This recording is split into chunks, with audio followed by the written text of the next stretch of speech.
Cheryl Reeve is the coach that, of course, was involved in leaving Caitlin Clark off the Team USA 5-on-5 team. I don't want to hear 3x3. I don't blame her for saying no. She shouldn't have been part of that. I mean, Diana Taurasi literally contributed nothing to Team USA, and Caitlin Clark should have had Taurasi's spot. But I said that was a conspiracy from the get-go. So here we go. Scott Agnes. Colin Cowherd recently made statements regarding athlete trade value that may seem evident to those closely following the league, though casual sports observers might find these observations surprising. His discussion centered on Caitlin Clark's position with the Indiana Fever and her theoretical trade value. Practice footage also emerged showing Clark participating in team activities. An important matchup approaches featuring the Indiana Fever against the Minnesota Lynx, coached by Cheryl Reeve. Reeve previously participated in decisions that excluded Clark from the Team USA 5-on-5 roster. Diana Taurasi's minimal contributions to Team USA highlighted questions about roster selection, as Clark deserved Taurasi's position on the squad. Up to this point, Paige Beckers had missed 4 games, I think, and I think Caitlin had missed 5 games. Like, as far as I'm aware, these votes were done a few games ago, because Kiki Iriafen got 8 in the media and she got 8 in the players.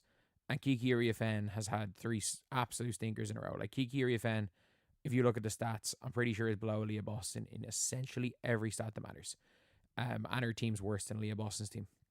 But there is, for me... Practice footage revealed Clark wearing athletic tights, an unusual sight for those familiar with her typical practice attire. The video showed her completing shooting drills, collecting rebounds, passing to teammates like Aaliyah Boston, and returning to drill formations. This activity raises speculation about her potential availability for upcoming contests. The approaching game will broadcast on Amazon Prime Video as part of the Commissioner's Cup Final. This represents a significant matchup against one of the league's premier teams, making Clark's return particularly valuable for team success. Posted this, and Caitlin Clark is right here. Yeah, she's right here in some tights.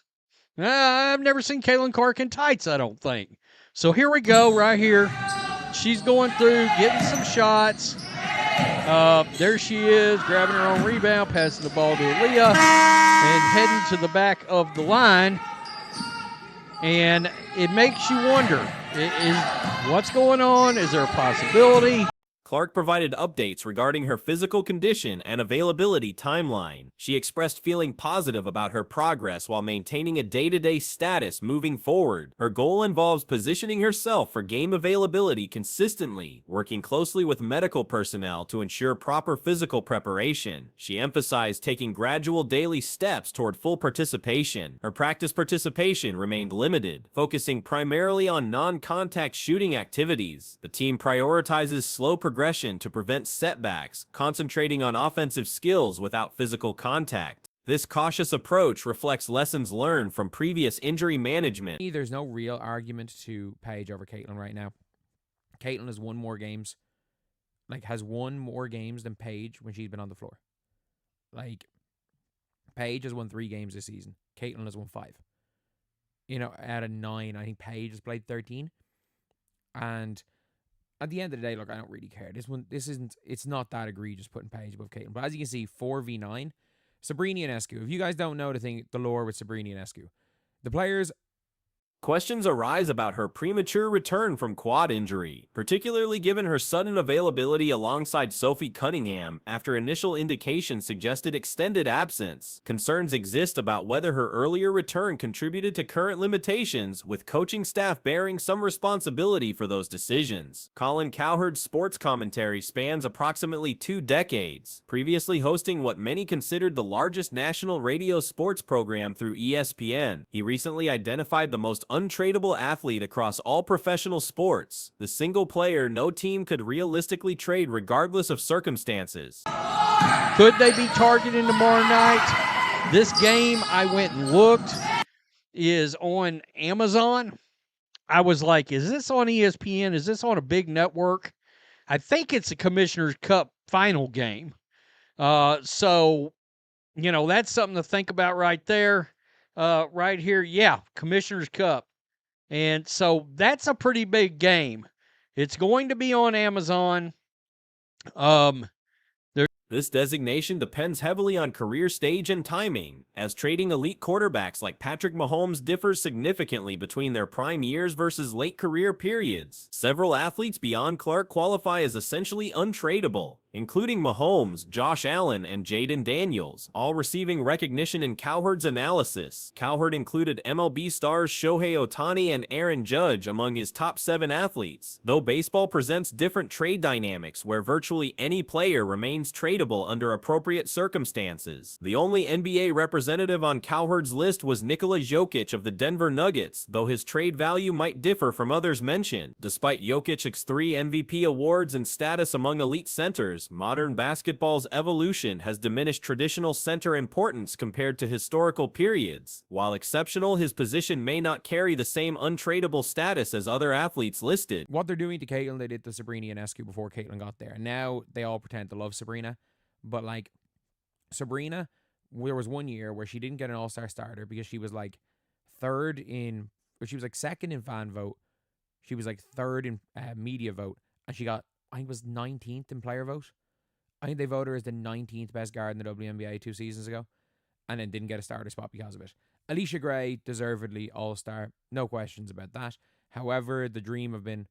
Cowherd awarded the top position to Indiana Fever guard Caitlin Clark, citing multiple factors supporting this designation. Clark has dramatically elevated WNBA merchandise sales and television ratings throughout her career. Cowherd emphasized that Indiana would experience unprecedented fan revolt if management traded Clark to another franchise, creating potential community chaos. The comparison draws parallels to Dallas Mavericks fan reactions during significant roster changes, though Clark's potential trade would generate exponentially greater backlash. Cowherd stated that Clark literally increased league merchandise sales by 550%, establishing her as not only the current WNBA face, but the most popular figure in league history. There's obviously going to be a major crowd, and the Lynx is one of the best teams in the league. So they could certainly use her back in the lineup.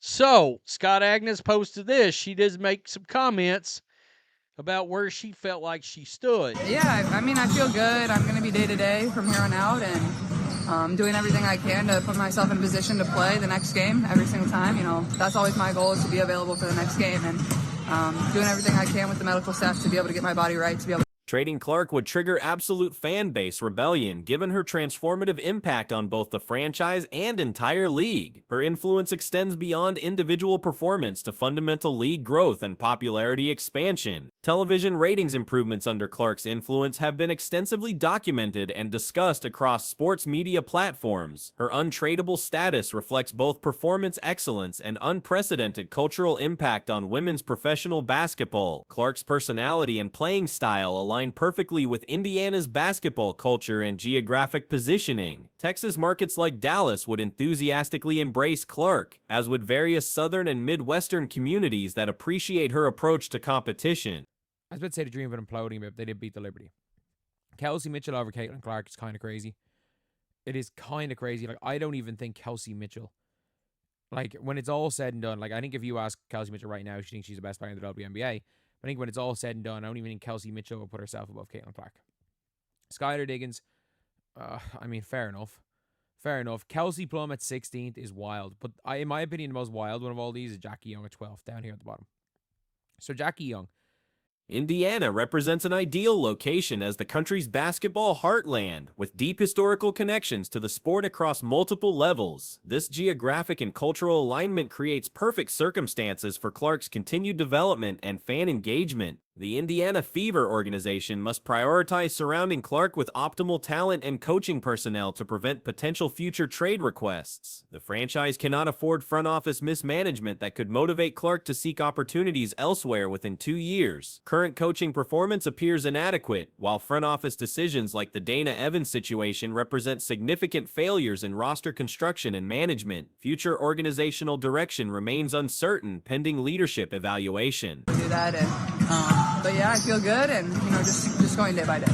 No, she didn't participate in everything. She's still working her way. A lot of non-contact shooting stuff. We're just trying to progress slowly, making sure that we don't have any setbacks. So mostly offensive, non-contact work. Okay, so she was a limited participant. She's trying to put herself in a position to get back for the next game. I don't know how to take this because it looked like after Potential exists for strong post-All-Star break performance similar to previous seasons, though schedule difficulty and coaching decisions continue influencing team success. Christy Sides faced exceptionally challenging early season scheduling during Clark's rookie transition from college basketball following an extended tournament run. Questions persist about whether removing Sides represented appropriate decision-making, particularly considering her performance with difficult circumstances versus current coaching results. With improved scheduling, alternative coaching options exist, though organizational commitment to Clark's success remains paramount. Clark's untradeable status appears absolute, though she potentially shares this designation with elite NFL quarterbacks like Mahomes, Allen, and Daniels. The National Football League's massive spotlight and scrutiny levels create similar circumstances for those premier players. Is putting up crazy numbers. She is the 1A to Aja Wilson's 1B. And if you guys don't know, like, her and Aja, in my opinion, have been equivalent for the year. Jackie Young's been healthy the entire year. And there are two guards not on this list that the players voted above Caitlin Clark. There are, what? Like eight players maybe not on this list. And the thing is, like, if Kayla McBride was one of the players, she missed like 6 games to start the year. So they're not. Cowherd's scheduling changes reflect Clark's cultural significance, as he previously took vacation during this period but now maintains active broadcasting due to Clark's storyline importance. This adjustment demonstrates her impact extending beyond basketball into broader sports media coverage and programming decisions. Recent WNBA All-Star voting results have sparked significant debate regarding player evaluations and ranking methodologies within the league. The voting process, which includes input from players, media, and fans, has produced outcomes that some analysts consider controversial, particularly regarding certain rising stars and established veterans. The player voting component has drawn particular scrutiny after ranking Caitlin Clark as the 9th best guard in the league. This placement positions her behind several players whose statistical production and team impact metrics suggest different rankings might be more appropriate based on-court performance alone. She came back from the quad injury, that she wasn't going to play, and then all of a sudden we found out her and Sophie Cunningham was coming back out of nowhere after it looked like she wasn't going to go. And now one could argue, should she have been back? That's the other question, and it may be why we're here. It may be why we're here right now. And Stephanie White's got some ownership of that. So Paige Bueckers received higher placement than Clark in the overall guard rankings, despite having played a similar number of games due to injury concerns. Both players have missed approximately 4 to 5 games during the voting period, making direct comparisons more feasible. However, statistical analysis suggests different performance levels when examining win-loss records during games played. Team success appears to be a factor in these evaluations, with Clark's squad achieving 5 victories in 9 games played compared to 3 wins in 13 appearances for Bueckers. This disparity in team performance while both players were active raises questions about individual impact assessment within the voting framework. Voting her in. It's Chelsea Gray. Like, we know it's going to be Chelsea Gray. We know it's Chelsea Gray. This league has some obsession with Chelsea Gray. And Chelsea Gray is a bucket, don't get me wrong, but she's not a point guard. This league is some absolute weird obsession with Chelsea Gray. It's actually frightening. It is frightening. She's a solid 2 guard, but like, Jackie Young's running the show. And like, I tweeted out this as well. So obviously this is the tweet. Is one of the tweets that I was using, but I tweeted out this earlier. I was like, 1, Jackie Young, come back to Indiana, but guess which player. Historical voting patterns reveal interesting precedents regarding player treatment by league peers. Previous seasons have shown similar disparities between fan popularity, media recognition, and player voting outcomes. Notable examples include established stars receiving significantly lower rankings from fellow players compared to fan and media evaluations, sometimes falling as low as 19th in player voting despite strong statistical seasons. The current voting results place several players in positions that statistical analysis might not support. Kelsey Mitchell's ranking above Clark has generated discussion, particularly given comparative performance metrics across various categories including scoring efficiency, assist-to-turnover ratios, and overall team impact during games played. Veteran players like Skylar Diggins-Smith received more favorable rankings, which could reflect respect for experience and career accomplishments rather than purely current season performance. This tendency might might indicate that player voting incorporates historical context and veteran status into evaluation criteria beyond immediate statistical production. Well, Colin Cowherd, I really like the Colin Cowherd show. I've been watching it for about 20 years. I watch less of it these days and more of just clips.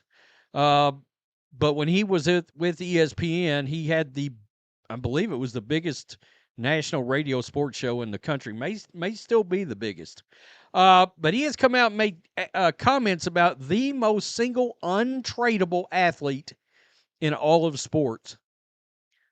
The one. Jackie Young's placement at 12th position has been identified as particularly noteworthy given her comprehensive statistical output and consistent availability throughout the season. Her performance metrics across multiple categories suggest a player operating at elite levels, making her relatively low ranking surprising to statistical analysts. The Las Vegas Aces backcourt duo of Young and A'ja Wilson has been performing at exceptional levels, with many observers considering their contributions roughly equivalent. Young's ability to maintain health and consistency throughout the season contrasts with other highly ranked players who have missed significant time due to various factors. The WNBA voters voted the fourth best guard, while the other three were ninth and lower.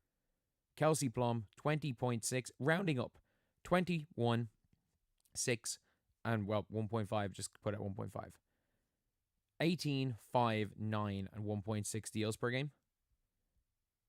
9, 4 boards, 6.5 steals, and 1.5, or 6.5 assists, 1.5 steals.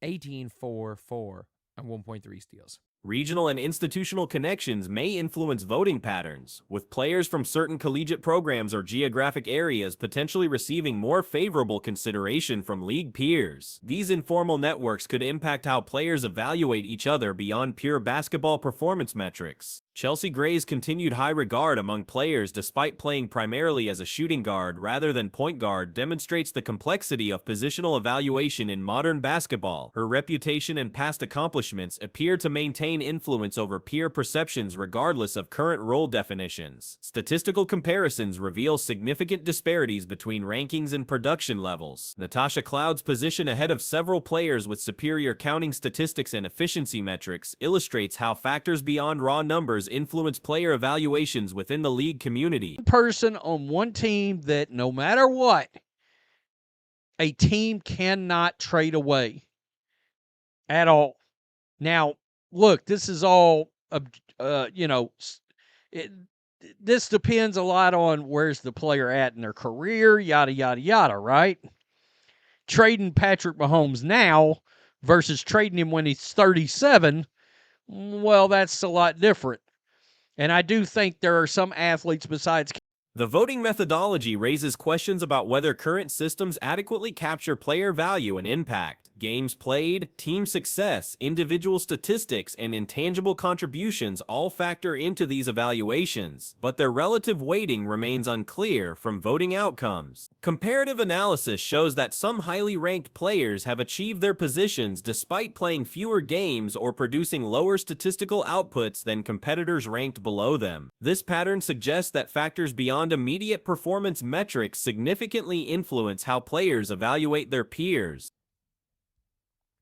While, if we're looking at the percentages here, let's compare Jackie Young to Natasha Cloud. Even with Caitlin Clark on her, like the 56th in points per game. Caitlin Clark has more points this season than Jackie Young. Sorry, not Jackie Young, than Natasha Cloud. Caitlin Clark has more points this season than Natasha Cloud.